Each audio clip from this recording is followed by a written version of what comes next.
വർഷ ഒളിഞ്ഞു നിന്ന് നമ്മുടെ ശ്രുതിയുടെ സംസാരം കേൾക്കുകയാണ്. അങ്ങനെ അവർക്ക് എന്തൊക്കെയോ കാര്യങ്ങൾ ക്ലിക്കാവുന്നുണ്ട്. അങ്ങനെ വർഷയും ശ്രീകാന്തും കൂടെ കൂടിയിട്ട് സച്ചിയുടെ അടുത്തേക്ക് പോവാണ്. വർഷ പറയുന്നുണ്ട്, സച്ചിയേട്ടാ എനിക്കൊരു ഡൗട്ടുണ്ട്. ആ ശ്രുതിയാണ് ഇതിന് പിന്നിലെന്നാണ് എനിക്ക് തോന്നുന്നത്. ശരത്തിന്റെ ആ വീരുടെ കാര്യമാണ് ഞാൻ പറഞ്ഞത്. അതെന്താ വർഷ നീ അങ്ങനെ പറയാൻ കാരണം? അല്ല, ശ്രുതി കുറച്ചു ദിവസമായിട്ട് ഒളിഞ്ഞും മറിഞ്ഞു എന്ന് ആരെയൊക്കെ ഫോൺ ചെയ്യുന്നുണ്ട്. അത് മാത്രമല്ല ഈ വീട്ടിൽ നിന്നായിരിക്കണം സച്ചിയുടെ ഫോൺ കാണാതെ പോയത്. അങ്ങനെയാണെങ്കിൽ അതിന് പിന്നിൽ ഉറപ്പായും ശ്രുതി ആയിരിക്കണ്ടേ? പിന്നെ ഈ വീട്ടിലെ ഒരാൾക്കല്ലാതെ സച്ചിയുടെ പാസ്വേഡ് എങ്ങനെ ഒരാൾക്ക് മനസ്സിലാക്കാൻ സാധിക്കും? സച്ചിയുടെ എപ്പോഴെങ്കിലും ഉപയോഗിക്കുമ്പോൾ കാണുകയോ അങ്ങനെ എന്തെങ്കിലും ചെയ്യാതെ എങ്ങനെ നമുക്ക് മനസ്സിലാക്കാൻ സാധിക്കും? എൻ്റെ ബലമായ സംശയം അത് ശ്രുതിയാണെന്ന് തന്നെ. സച്ചിയേട്ടാ ഒന്ന് അന്വേഷിച്ച് നോക്ക്. ശ്രുതി മാത്രമല്ല, ഇതിന് പിന്നിൽ വമ്പൻ കൈയുണ്ടെന്നൊക്കെയാ എനിക്ക് തോന്നുന്നത്. അവളുടെ സംസാരത്തില് ആന്റണി എന്നൊക്കെ പറഞ്ഞത് കേട്ടു. ആന്റണിയുമായിട്ട് സച്ചിയേട്ടന് നേരത്തെ പ്രശ്നമുള്ളതല്ലേ? അന്ന് ആന്റണി കാരണമല്ലേ സച്ചിയേട്ടൻ ജയിലിൽ കിടന്നത്?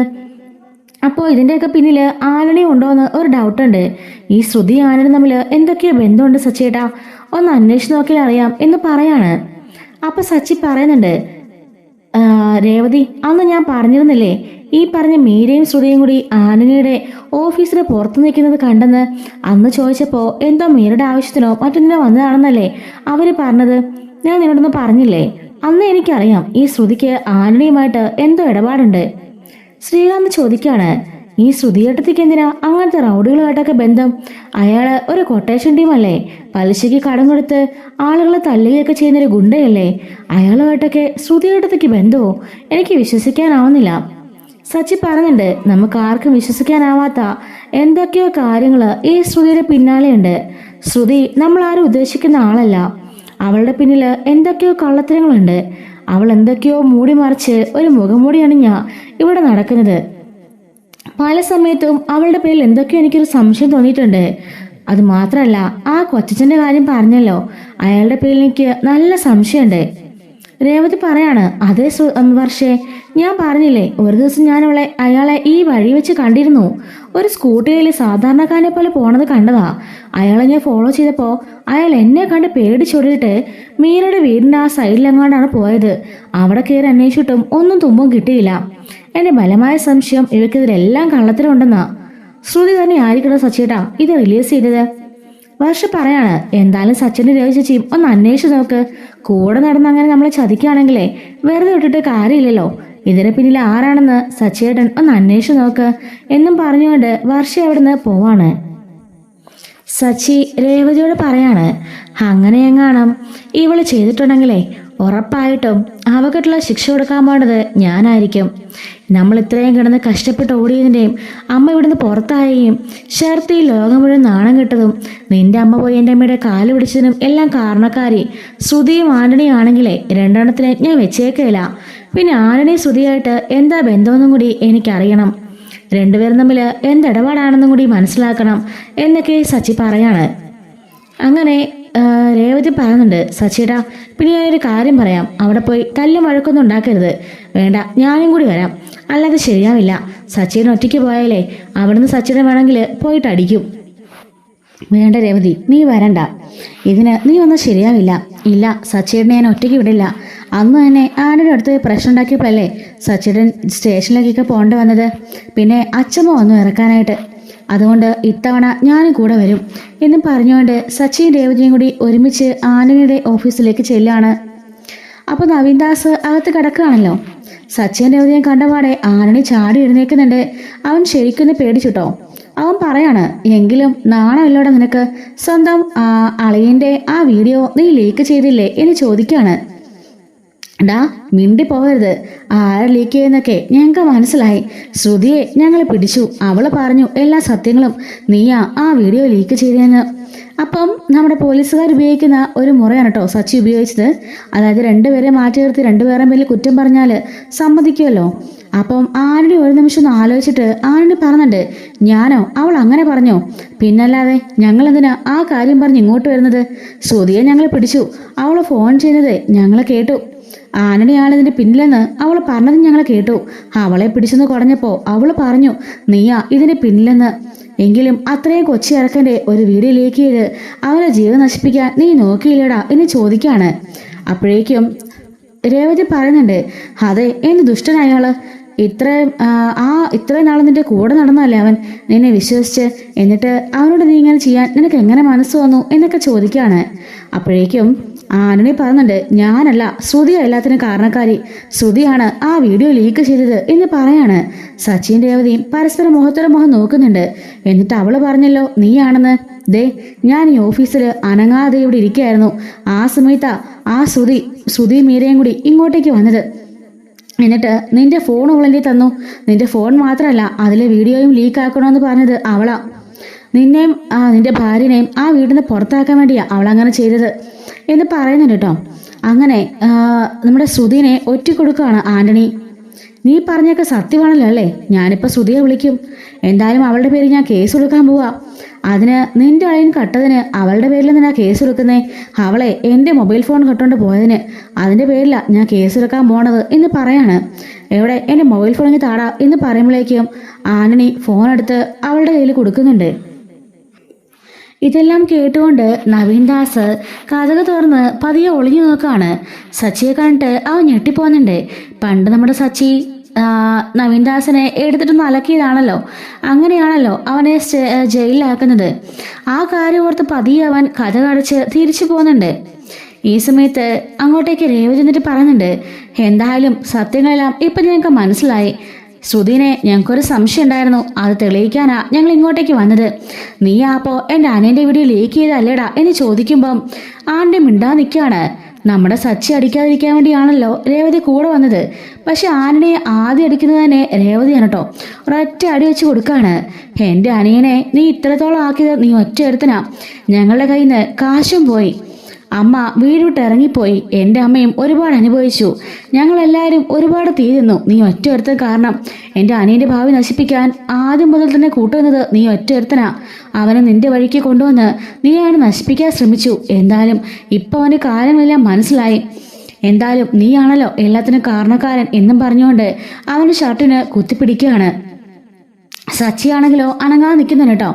രേവതി പറയുന്നുണ്ട്, ഇനി എങ്ങാണം എൻ്റെയോ സച്ചിയുടെയോ ജീവിതത്തിലെങ്ങാണം നീ വന്നാല് വെട്ടി അരിഞ്ഞിടും. എന്നിട്ട് സച്ചിയുടെ ജയിലിൽ പോയാലുവേ എനിക്കൊരു കുഴപ്പമില്ല. നിന്നെ കൊന്നിട്ടാണല്ലോ പോകുന്നവർക്ക് ഞാനങ്ങ് സമാധാനിച്ചോളാം എന്നും പറഞ്ഞുകൊണ്ട് ആ ഫോൺ മേടിച്ചുകൊണ്ട് അവൻ്റെ അടുത്ത് വന്ന് അവൾ പോവാണ് കേട്ടോ. സച്ചിയും രേവതിയും കൂടെ പോകുന്നുണ്ട്. അപ്പോഴേക്കും ആനനെ എടുത്ത് വന്നിട്ട് നവീൻ ദാസ് ചോദിക്കുകയാണ്, നാണമില്ലല്ലോടോ, താൻ എന്താ പറഞ്ഞത്? താൻ ഭയങ്കര ഗുണ്ടയാണെന്നല്ലേ? എന്നിട്ട് വേറൊരു പെണ്ണ് വന്ന് തന്നെ അടിച്ചപ്പോൾ താൻ അതും നോക്കി നിൽക്കുകയായിരുന്നോ എന്ന് ചോദിക്കുകയാണ്. ആന്റണി പറയുന്നുണ്ട്, അതെ, സ്ത്രീകളുടെ മേലെ ഞാൻ കൈവെക്കില്ല, അതാ കാരണം. അല്ലെങ്കിൽ ഇപ്പം കാണായിരുന്നു. അങ്ങനെയാണെങ്കിൽ അവളുടെ ഭർത്താവ് കൂടെ ഉണ്ടായിരുന്നല്ലോ ആ സച്ചി, അവനെ അടിച്ചാൽ നിനക്കെന്തായിരുന്നു പ്രശ്നം? അത് വേറൊന്നുമല്ല, ആ ഫോൺ എൻ്റെ ഇരിക്കുകയല്ലേ, ഞാൻ ലീക്ക് ചെയ്യുന്നെന്ന് അവനറിയാലോ. പിന്നെ ശ്രുതിയുടെ പേരും പറഞ്ഞ് കള്ളം പറഞ്ഞവരാ വീഡിയോ മേടിച്ചതല്ലേ. ഇതിന് പ്രശ്നം ഉണ്ടായാലേ നീയും ഞാനും എല്ലാവരും കുടുങ്ങും. അതൊക്കെ ആലോചിച്ചിട്ടാ ഞാൻ അങ്ങനൊന്നും ചെയ്യാതിരുന്നത് എന്ന് കള്ളം പറയാണ്. നവീൻ ദാസ് പറയാണ്, നിന്നെ വിശ്വസിച്ചെന്നാലേ എൻ്റെ ഒരു കാര്യം നടക്കില്ല. ഇവരതും കൊണ്ടിപ്പോൾ നേരെ പോണത് ശ്രുതിയുടെ അടുത്തേക്കായിരിക്കും. അവിടെ ചെന്നാൽ നീയുമായിട്ടുള്ള എല്ലാ പദ്ധതികളും പൊളിയും. അങ്ങനെ ശ്രുതി സത്യങ്ങളെല്ലാം പറയും എന്ന് പറയുന്നുണ്ട് കേട്ടോ. ആന്റണി പറയാണ്, എങ്ങനെയെങ്കിലും അവൻ്റെ കുടുംബത്തിൽ പ്രശ്നം ഉണ്ടാവണം, അത്ര ഞാൻ കരുതിയുള്ളൂ. ഇവനെ തല്ലാനേ കുറച്ച് പാടാം. പോലീസ് സ്റ്റേഷനിൽ തല്ലി ഞങ്ങൾ കുറെ കയറി മടുത്തതാ. അതുകൊണ്ട് ഇവൻ്റെ കുടുംബം സമാധാനമുള്ളതാക്കണം. എന്തായാലും ഈ ഒരു പ്രശ്നം ഒത്തിരി ദിവസം അവൻ്റെ സമാധാനം കെട്ടതാ. ദേ ഇപ്പോൾ ശ്രുതിയാണ് കാരണക്കാരെന്ന് അറിഞ്ഞല്ലോ. അവിടെ ചെന്ന് ഇവർ തമ്മിൽ അടിയുണ്ടാവട്ടെ. അങ്ങനെ ആ വീട്ടിൽ അടി പേര് പൂരം ആവട്ടെ. അത് തന്നെ കാണുമ്പോൾ ഒരു സമാധാനമല്ലേ എന്ന് പറയാണ്. എൻ്റെ പൊന്നാനടി, നമുക്ക് കാശ് കിട്ടുമോ? നമുക്കതല്ലേ അത്യാവശ്യം. അതൊക്കെ അവൾ തരും എന്ന് പറയാൻ കേട്ടോ. എങ്ങനെ തരാനാ? ആ വീഡിയോ ലീക്കായ വിവരം ഇപ്പം നീയാ പറഞ്ഞെന്ന് ഇവരൊന്നും അവിടെ പറയില്ലേ?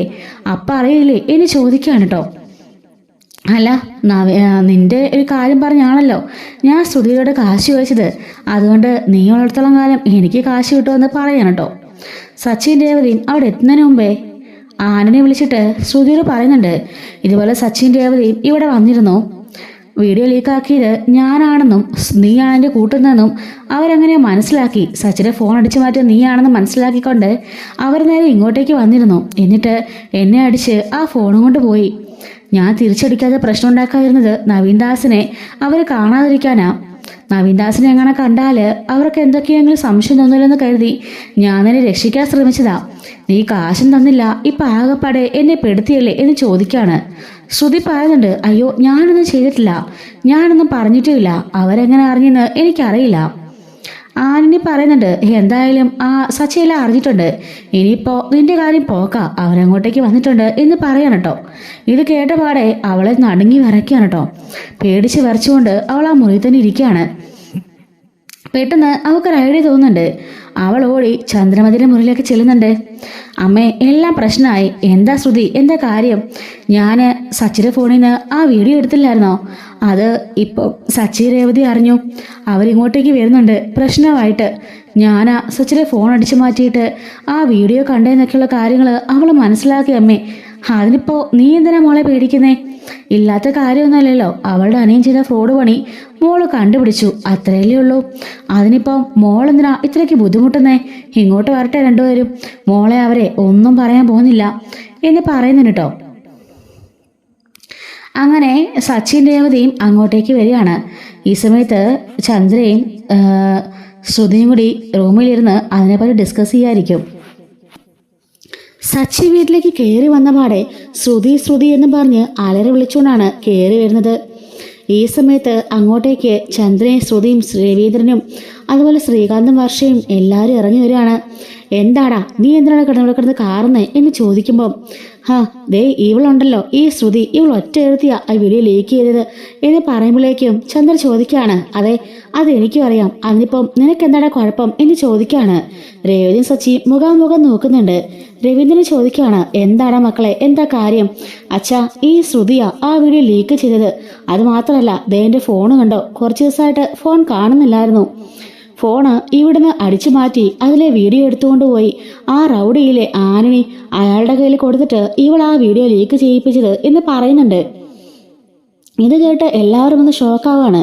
രവീന്ദ്രൻ ചോദിക്കുന്നുണ്ട്, എന്താ ശ്രുതി, ഈ കേട്ടതൊക്കെ സത്യമാണോ എന്ന് ചോദിക്കുമ്പോഴേക്കും ശ്രുതി ഒന്നും മിണ്ടുന്നില്ല കേട്ടോ. ആ ആനണിയുമായിട്ട് നിനക്കെങ്ങനെ പരിചയം? ആനണി കഴിഞ്ഞ തവണ ഈ സച്ചിയെ ജയിലിൽ കയറ്റിയവനാ, നിനക്കത് അറിയില്ലേ? ഇത്രയുള്ള ഗുണ്ടയൊക്കെ ആയിട്ട് നിനക്കെന്ത് ഇടപാട് എന്ന് രവീന്ദ്രൻ ചോദിക്കാണ്. അപ്പോഴേക്കും ശ്രുതിയെ രക്ഷിക്കാനായിട്ട് ചന്ദ്ര പറയുന്നുണ്ട്, അത് ഞാൻ പറഞ്ഞിട്ട് അങ്ങനെ ചെയ്തത് എന്ന് പറയുമ്പോഴേക്കും സച്ചിൻ രേവതിയൊക്കെ ഞെട്ടിപ്പോവാണ്. രേവതി ചോദിക്കാണ്, അമ്മ എന്തിനാമ്മേ അങ്ങനെ പറഞ്ഞത്? എന്തിനാണെന്നോ? നിന്റെ അനിയനെ പിടിപ്പിക്കാൻ. നിന്റെ അനിയനും ആ ആനണിയും തമ്മിൽ ഭയങ്കര കൂട്ടുകാരാണെന്നൊക്കെ ഞാൻ അറിഞ്ഞു. ആ ആനണിയുടെ കയ്യാളാണ് നിന്റെ അനിയനെന്നൊക്കെ എനിക്ക് മനസ്സിലായി. അതുകൊണ്ടാ അവനെക്കൊണ്ട് തന്നെ ഈ വീഡിയോ ലീക്ക് ചെയ്യിപ്പിച്ചത്. എന്നെ സഹായിക്കുകയാണ് ശ്രുതി ചെയ്തത്. നിന്റെ ഫോണിൽ ആ വീഡിയോ ഉണ്ടെന്ന് ഞങ്ങൾ നേരത്തെ മനസ്സിലാക്കിയതാ. എൻ്റെ സ്വർണം കെട്ടത് നിന്റെ അനിയനാണെന്നും എനിക്ക് പണം കെട്ടത് നിന്റെ അനിയനാണെന്നും എനിക്ക് ചെറിയ സംശയമൊക്കെ ഉണ്ടായിരുന്നു. അത് ശ്രുതി അത് ആ ആനണിയുടെ ഭാഗത്തുനിന്നും ഞങ്ങൾ അറിയാൻ ചെയ്തു. അങ്ങനെ ഞാൻ പറഞ്ഞിട്ടാ ശ്രുതി നിന്റെ ഫോൺ അടിച്ചു മാറ്റി എൻ്റെ കൊണ്ട് തന്നത്.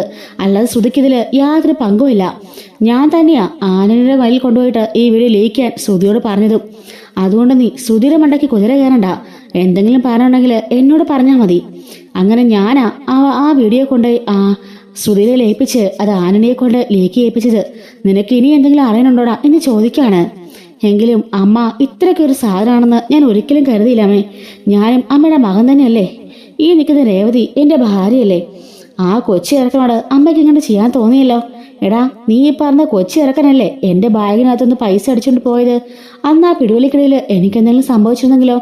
ഞാൻ മരിച്ചു പോയെന്നെങ്കിൽ നിനക്കൊരു കുഴപ്പമില്ലായിരുന്നോ എന്ന് ചോദിക്കാണ്. അമ്മയുടെ ഈ നിൽക്കുന്ന പുണ്യാളനായ മോനെ 50 ലക്ഷം രൂപ അടിച്ചുകൊണ്ട് പോയതല്ലേ, ഇതുവരെ അതിലെന്തെങ്കിലും തന്നിട്ടുണ്ടോ? പിന്നെ ഇപ്പറഞ്ഞ അമ്മ എന്താ വലിയ മിടുക്കിയാണോ? ഞാനും രേവതിയും കൂടെ നൽകിയ സ്വർണം അമ്മ എടുത്ത് മറിച്ച് വിറ്റില്ലേ, അമ്മയുടെ മോനെ കൊടുത്തില്ലേ? നാണമുണ്ട് അമ്മയ്ക്ക് പറയാൻ എന്ന് ചോദിക്കാണ്. അപ്പോഴേക്കും ചന്ദ്ര ഒന്നും മിണ്ടുന്നില്ല കേട്ടോ. രവീന്ദ്രൻ ചോദിക്കുന്നുണ്ട്, എങ്കിലും ചന്ദ്രൻ ഇത് കുറച്ച് കടന്ന കൈയായിപ്പോയി. നീ എന്തിനാ അങ്ങനെയൊക്കെ ചെയ്യാൻ പോയത്? മറ്റാരോ ലീക്ക് ചെയ്തെന്ന് കരുതിയാ നമ്മൾ ഇത്രയും നാൾ ഇരുന്നത്. എന്നിട്ട് അത് വീടിനകത്തുള്ളവരെയാണെന്ന് അറിഞ്ഞപ്പോ ആകെപ്പാടെ ഒരു വിഷമം. നിങ്ങളെന്തിനാ വിഷമിക്കുന്നേ? ആ ചെറുക്കൻ അത് ചെയ്തിട്ടല്ലേ. ചുമ്മാ ഒന്നും നമ്മളെ വിളിച്ചു പറഞ്ഞല്ലോ. അവൻ ചെയ്ത തെറ്റ് നമ്മളെല്ലാരും അറിയിച്ചു, നാട്ടുകാരെ മൊത്തം. നാട്ടുകാർ അറിഞ്ഞപ്പോ ആ പയ്യന്റെ ഭാവി എന്താണെന്ന് നീ ഓർത്തു നോക്കിക്കേ. ഇനി എല്ലാവരും അവനെ കള്ളാന്ന് വിളിക്കില്ലേ? ഒരു കള്ളനായിട്ടല്ലേ കാണുള്ളൂ എന്ന് ചോദിക്കാണ്. അതിനിപ്പോ എന്താ? അവൻ മോഷ്ടിച്ചിട്ടല്ലേ, ചുമ്മാ ഒന്നും അല്ലല്ലോ. അങ്ങനെ തന്നെ വിളിക്കും. അപ്പോൾ നിന്നെ ഞങ്ങളിനി മുതൽ കള്ളി ഞങ്ങൾ വിളിച്ചാലോ? രേവതി പോക്ക് എൻ്റെ അമ്മ കൊടുത്ത സ്വർണ്ണമാ നീ എടുത്ത് നിന്റെ മോന് കൊടുത്ത് വിറ്റത്. അപ്പോൾ നീയും കള്ളി തന്നെയല്ലേ? ഞങ്ങൾ ഇനി മുതൽ തന്നെ കള്ളിന്ന് വിളിക്കാം. അത് മാത്രല്ല, ഈ ഒരു കാര്യം വീഡിയോ എടുത്ത് ഞങ്ങൾ ലീക്കാക്കാൻ പോവാ എന്ന് രവീന്ദ്രൻ പറയുമ്പോൾ ചന്ദ്രയും ശ്രുതിയും ഒന്നും മിണ്ടുന്നില്ല കേട്ടോ. അപ്പോഴേക്കും കരഞ്ഞുകൊണ്ട് രേവതി ശ്രുതിയോട് പറയാണ്, എങ്കിലും ശ്രുതി, നിന്നെ ഞാനൊരു കൂടപ്പറപ്പിനെ പോലെ കണ്ടിട്ടുള്ളൂ. നീ പക്ഷേ ഇങ്ങനെ എനിക്ക് പാര വെക്കുമെന്ന് ഒരിക്കലും കരുതിയില്ല. എൻ്റെ അനിയനല്ലേ അവൻ, നമ്മുടെയൊക്കെ കൂടുതലുള്ള ആളല്ലേ, എന്നിട്ട് ഇങ്ങനെ ചതിക്കാൻ നിനക്കങ്ങനെ തോന്നി എന്നൊക്കെ ചോദിക്കാണ്. ഈ സമയം രവീന്ദ്രന് പറയുന്നുണ്ട്, അതേ മോളെ, എന്തൊക്കെയാണെങ്കിലും നമ്മൾ ഒരേ കൂടപ്പറപ്പുകളല്ലേ, ഒരേ വീട്ടിൽ താമസിക്കുന്നവരല്ലേ, അപ്പോൾ ഇങ്ങനെ പരസ്പരം ചതിക്കാന് ഒരിക്കലും തോന്നാൻ പാടില്ല മോളെ എന്നൊക്കെ പറയാൻ കേട്ടോ. ശ്രുതിയാണെങ്കിലോ ഒന്നും മിണ്ടുന്നില്ല. രവീന്ദ്രൻ പറയുന്നുണ്ട്, ഒന്നുമില്ലെങ്കിലും നിങ്ങൾക്കെല്ലാം 3 നേരം ഭക്ഷണം ഉണ്ടാക്കി തരുന്നത് ആ കുട്ടിയല്ലേ, നിങ്ങളുടെ എല്ലാ കാര്യങ്ങളും ആ കുട്ടി നോക്കുന്നില്ലേ, അപ്പൊ അവളെ എങ്ങനെ മാത്രം ചെയ്യാൻ മാത്രം അവൾ എന്ത് ദ്രോഹമാണ് നിങ്ങളോടൊക്കെ ചെയ്തത് എന്ന് ചോദിക്കാൻ കേട്ടോ. രേവതി കരഞ്ഞുകൊണ്ട് മുറിയിലേക്ക് പോവാണ്.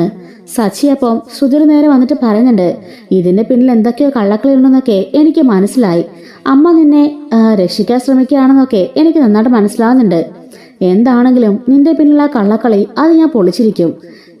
ഇനിയിപ്പം എന്റെ ലക്ഷ്യം അതാ എന്നും പറഞ്ഞുകൊണ്ട് അവനകത്തേക്ക് കയറി പോകുമ്പം നമ്മുടെ ശ്രുതി ഒന്ന് പേടിക്കുകയാണ് കേട്ടോ. അങ്ങനെ ശ്രുതിയാണെങ്കിൽ അവളുടെ ഈ ഒരു പ്രശ്നമൊക്കെ അങ്ങ് മാറുകയാണ്. അവളുടെ താലിമാല തന്നെ ഊരി വെക്കാനായിട്ട് അവൾ പ്ലാൻ ചെയ്യാണ്. കാരണം നവീൻദാസിന് ആ ഒരു പൈസ കൊടുക്കണമല്ലോ. അങ്ങനെ അതുമായിട്ട് അവൾ നേരെ ആനനിയുടെ അടുക്കിലേക്ക് ചെല്ലുന്നുണ്ട്. ആനനിയോട് ശ്രുതി പറയുന്നുണ്ട്, എങ്കിലും അവൻ എങ്ങനെ അറിഞ്ഞു നിന്റെ കയ്യിൽ ഫോൺ ഉണ്ടെന്നും ഞാനാണ് ആ വീഡിയോ ലീക്ക് ചെയ്യുന്നൊക്കെ അവൻ എങ്ങനെ മനസ്സിലാക്കിയത്? അതൊന്നും എനിക്കറിയില്ല. ഇവിടെ വന്നിട്ട് പറഞ്ഞു ശ്രുതി എന്ന ഫോണിങ് ഇതാ, ശ്രുതിയല്ലേ ഇതിനൊക്കെ കാരണം, നീയല്ലേ ലീക്ക് ചെയ്യുന്നൊക്കെ ചോദിച്ച് എന്നെ അടിക്കാൻ വന്നു. അങ്ങനെയാ ഞാൻ ഫോൺ കൊടുക്കേണ്ടി വന്നത്. നവീൻദാസിനെ എങ്ങനെ കണ്ടാൽ പ്രശ്നമാവില്ലേ എന്ന് ചോദിക്കാണ്. അതെങ്ങനെയാ നവീൻദാസിനെ കണ്ടാൽ പ്രശ്നമാവുക? എനിക്ക് അറിഞ്ഞൂടാ. ഇപ്പൊ നിന്റെ വീട്ടിൽ നടന്ന സംഭവം പോലും നീ അറിഞ്ഞില്ലല്ലോ. അവൻ ഇവിടെ വന്ന് ചോദിച്ചപ്പോഴല്ലേ നീ പോലും അറിഞ്ഞത്. നീയാണെന്ന് അവൻ മനസ്സിലാക്കിയില്ലേ? അതുപോലെ നവീൻദാസിനെ കുറിച്ച് അവനും മനസ്സിലാക്കിയാലോ? നിന്റെ എല്ലാ രഹസ്യങ്ങളും അറിയാവുന്ന ഒരാളല്ലേ നവീൻദാസ്. അതുകൊണ്ട് അവനെ പൊക്കിയാ നിന്റെ എല്ലാ കാര്യവും മനസ്സിലാവും. അത് നീ ഓർക്കണം എന്ന് പറയുന്നുണ്ട്. അല്ല ശ്രുതി, പൈസയും കൂടെ ഇടന്ന് പറഞ്ഞിട്ട് എത്ര ദിവസമായി? പൈസ ഇതുവരെ റെഡി ആയില്ലേ? അത് റെഡിയായി. ഞാൻ എൻ്റെ താലിമാല കൊണ്ട് പണയം വെച്ചു. അങ്ങനെ കിട്ടിയ പൈസയാ ഈ 2 ലക്ഷം രൂപ. ഇനി ഇതിൽ കൂടുതലൊന്നും എന്നോട് ചോദിക്കരുത്. അവിടെ കൊണ്ട് എങ്ങനെയെങ്കിലും അവന്റെ ജീവൻ രക്ഷിക്കണം. എന്നിട്ട് 2 അടിയും കൂടെ കൊടുത്തിട്ട് അവനെ പറഞ്ഞു വിട്ടേക്ക്. ഇനി ഒരിക്കലും എന്നെ ശല്യപ്പെടുത്തരുതെന്ന് പറയണം. എൻ്റെ കയ്യിൽ വേറെ പൈസയൊന്നും ഇല്ല. ഭർത്താവിന്റെ വീട്ടുകാരോടൊന്നും ഇതിനെ പേരിലേക്ക് പൈസ അയക്കാൻ പറ്റില്ല എന്ന് പറയാണ്. ശ്രുതിയുടെ അച്ഛനൊക്കെ അങ്ങ് ഗൾഫിലോ മലേഷ്യയിലോ ഒക്കെ അല്ലേ, അപ്പം അവര് പൈസ ഒന്നും തരില്ലേ എന്ന് ചോദിക്കുമ്പം ശ്രുതി ഒന്നും മിണ്ടുന്നില്ല കേട്ടോ. പക്ഷെ ആനണിക്ക് സത്യങ്ങളെല്ലാം അറിയാലോ. ആ തൽക്കാലം ഇത് മതി, എന്തെങ്കിലും ആവശ്യമുണ്ടെങ്കിൽ ഞാൻ വിളിക്കാം. എന്റെ പൊന്നാനണി, എൻ്റെ 1 രൂപ ഇനി ഇതാ അവസാനമുണ്ടായിരുന്ന എന്റെ സ്വർണ്ണാണ്. അതുപോലും ഞാൻ പണയം വെച്ചു. താലിമാല പോലും ഞാൻ പണയം വെച്ചു. ദയവ് ചെയ്ത് ഇനി എന്നോടൊന്നും ചോദിക്കരുത് എന്ന് പറയാൻ കേട്ടോ. അങ്ങനെ പറഞ്ഞിട്ട് നമ്മുടെ ശ്രുതിയും മീരയും കൂടി അവിടുന്ന് പോണുണ്ട്. പെട്ടെന്ന് നവീൻദാസ് കഥകം തുറന്ന് ആനയുടെ അടുത്തേക്ക് വരികയാണ്. കണ്ടോ, പൈസ വന്ന വഴി കണ്ടോ? നിന്ന നിപ്പില് 2 ലക്ഷം രൂപ. ഇതാ ഞാൻ പറഞ്ഞത്, ഇവളെ നമുക്കൊന്ന് നന്നായിട്ട് പിഴിയണം. ഇഷ്ടം പോലെ പൈസ വരും.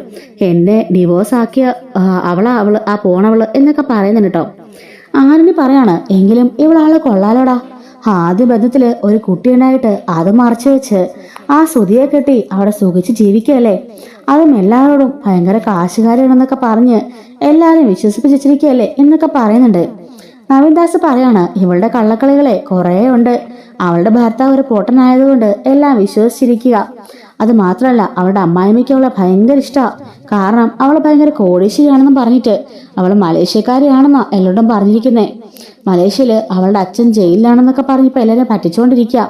ഇടയ്ക്കിടയ്ക്ക് അവളുടെ അമ്മായിമ്മ കാശ് ചോദിക്കുമ്പോൾ ഇതുപോലെ എവിടുന്നേലൊക്കെ കാശ് സംഘടിപ്പിച്ച് അവളുകൊണ്ട് കൊടുക്കും. ഇതുവരെ എനിക്ക് തന്നെ 5 ലക്ഷം രൂപ നൽകിയിട്ടുണ്ട്. അതിന് അവളുടെ കയ്യിൽ കാശുണ്ടോ? എവിടെന്ന്? ഇതുപോലൊക്കെ തന്നെയാ അവള് കാശൊപ്പിക്കുന്നേ.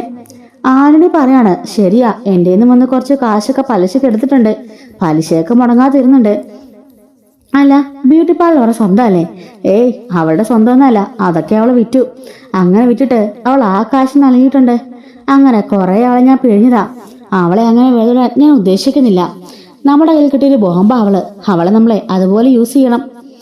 അവളെ പേടിച്ച് എത്ര രൂപ വേണമെങ്കിലും തരും. കാരണം അവൾക്ക് ഈ ജീവിതം അത്യാവശ്യമാണ്. അവളുടെ അമ്മയും അവളുടെ മോനും ദൂരെ ഒരു നാട്ടിലുണ്ട്. ഞാൻ അവിടെയൊക്കെ പോയതാ. അവിടെ പോയി വീഡിയോ കോൾ വിളിച്ച് അവളെ കാണിച്ചതുവാ. അങ്ങനെയാ അവൾക്ക് വിശ്വാസമായത്. ഈ പറഞ്ഞ സച്ചിയോ അവന്റെ വീട്ടുകാരോ എങ്ങാനും ഇതറിഞ്ഞാലുണ്ടല്ലോ അവളെ ആ നിമിഷം ചവിട്ടി പുറത്താക്കും. അതുണ്ടാവാതിരിക്കാൻ വേണ്ടിയാ അവൾ ഇതെല്ലാം ചെയ്യുന്നത് എന്ന് പറയാൻ കേട്ടോ. അങ്ങനെ നവീൻദാസും ആണിയും ഒത്തോളാണ് ഇനി നമ്മുടെ ശ്രുതിക്ക് നേരെ തിരിയുന്നത്. ഇതേ സമയം ശ്രുതിയോട് നല്ല കലിപ്പിലിരിക്കുകയാണ് നമ്മുടെ സച്ചിയും രേവതിയും കൂടി. വർഷ പറയുന്നുണ്ട്, എങ്കിലും ചേച്ചി ചെയ്തത് വളരെ ചീപ്പ് പരിപാടിയായിപ്പോയി. ഇങ്ങനെ ചെയ്യുന്ന ഒരിക്കലും കരുതിയില്ല. ഞാൻ പറഞ്ഞില്ലേ ശ്രുതി ചേച്ചിക്ക് എന്തൊക്കെയോ കള്ളത്തരമുണ്ടെന്ന്. ഇപ്പൊ അത് സത്യമായില്ലേ എന്ന് ചോദിക്കാണ്. സച്ചി പറയുന്നുണ്ട്, ഇതൊന്നും അല്ല, ഇതിനേക്കാളിലൊക്കെ വലിയ എന്തൊരു ബോംബ് അവളുടെ മനസ്സിലുണ്ട്. അതൊരു ദിവസം പൊട്ടിത്തെറിക്കും. അപ്പോഴേ നമുക്കെല്ലാം മനസ്സിലാവുള്ളൂ അവൾ ആരായിരുന്നു എന്ന്. ഈ ശ്രുതി നമ്മളെ കരുതുന്ന പോലെ അത്ര ക്യാഷുകാരിയോ മലേഷ്യക്കാരിയോ ഒന്നുമല്ല. അവളുടെ ബാക്ക്ഗ്രൗണ്ട് തന്നെ എന്തൊക്കെയോ മിസ്റ്ററിയാ. അതെല്ലാം ഒന്ന് കണ്ടുപിടിക്കണം എന്ന് ചെകഞ്ഞെടുക്കണം എന്നൊക്കെ ഇവര് പരസ്പരം ഇങ്ങനെ പറഞ്ഞുകൊണ്ടിരിക്കുന്നത് ശ്രുതി വാദിക്കെന്ന് കേട്ട് പേടിച്ച് നിൽക്കാം കേട്ടോ. രേവതി പറയുന്നുണ്ട്, അത് സച്ചിയേട്ടാ, ഇപ്പൊ എൻ്റെ ഒരു വാശിയാ. എൻ്റെ അനിയനെ സ്റ്റേഷനിൽ കൊണ്ടുപോകാനും അതുപോലെ എൻ്റെ അമ്മയെ സ്റ്റേഷനിൽ ഒരു ദിവസം പിടിച്ചിരുത്താനും ഇവിടെ ഇത്രയൊക്കെ പ്രശ്നമാണ് കാരണക്കാരി ആ ശ്രുതിയല്ലേ.